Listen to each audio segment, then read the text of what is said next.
মহান আল্লাহর রহস্যময় সৃষ্টি পাথর, যা আমাদের দৈনন্দিন কাজে ব্যবহৃত জিনিস। এর মাধ্যমে যেমন তিনি পৃথিবীর বুকে বিশাল বিশাল মজবুত অট্টালিকা সৃষ্টি করেছেন, আবার সেই মজবুত পাথরের বুক চিরেই তিনি মানুষের জন্য সুপেয় পানির ব্যবস্থাও করেছেন। বিস্তারিত থাকছে ডেস্ক রিপোর্টে।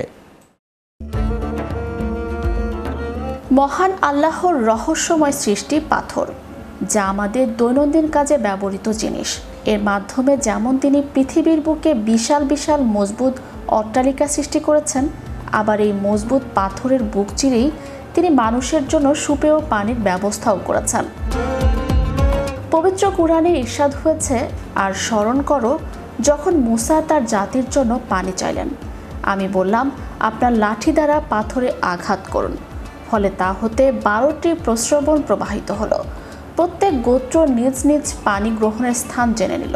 আল্লাহর দেয়া জীবিকা থেকে তোমরা খাও, পান করো এবং জমিনে ফাসাদ সৃষ্টি করে বেরিও না। আবার পাথর দিয়েই তিনি জাহান্নামের আগুনকে উত্তপ্ত করবেন। পবিত্র কোরআনে ইরশাদ হয়েছে, অতএব যদি তোমরা তা করতে না পারো আর কখনই তা করতে পারবে না, তাহলে তোমরা সে আগুন থেকে বাঁচার ব্যবস্থা করো, যার ইন্ধন হবে মানুষ ও পাথর, যা প্রস্তুত করে রাখা হয়েছে অবিশ্বাসীদের জন্য। দুনিয়ার মানুষের কাছে পাথর একটি জড়বস্তু মাত্র, যার কোনো বোধ শক্তি নেই, বলার ক্ষমতা নেই, দেখা বা শোনার ক্ষমতা নেই। কিন্তু মহান আল্লাহ এই পাথরকে দিয়েই কথা বলিয়েছেন এবং শেষ যুগেও পাথর কথা বলবে বলে মহানবী সাল্লাল্লাহু আলাইহি সাল্লামের ভবিষ্যৎবাণী রয়েছে। আলী ইবনে আবু তালিব রাদিয়াল্লাহু তাআলা আনহু বলেন, আমি রাসূলুল্লাহ সাল্লাল্লাহু আলাইহি সাল্লামের সঙ্গে মক্কার কোনো এক প্রান্তের উদ্দেশ্যে বের হলাম। তিনি যে কোনো পাহাড় বা বৃক্ষের নিকট দিয়ে যেতেন, তারা তাকে আসসালামু আলাইকুম ইয়া রাসূলুল্লাহ বলে অভিবাদন জানাত।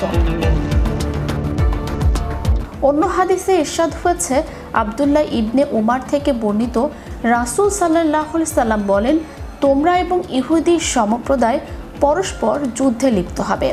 অবশেষে পাথর বলবে, হে মুসলিম, এই যে আমার পেছনে ইহুদি লুকিয়ে আছে, এসো তুমি তাকে হত্যা করো।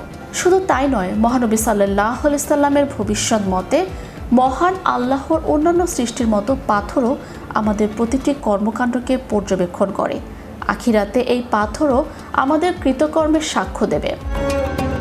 আব্দুর রহমান বিন আবু সাসাআহ থেকে বর্ণিত, আবু সাইদ রাদিয়াল্লাহু তাআলা আনহু আমাকে বলেছেন, যখন তুমি গ্রামে বা বন জঙ্গলে থাকবে, তখন উচ্চ স্বরে আজান দেবে, কেননা আমি রাসূলুল্লাহ সাল্লাল্লাহু আলাইহি সাল্লামকে বলতে শুনেছি, জিন, মানুষ, বৃক্ষলতা ও পাথর যেই এই আজান শুনবে, সে তার জন্য সাক্ষ্য দেবে।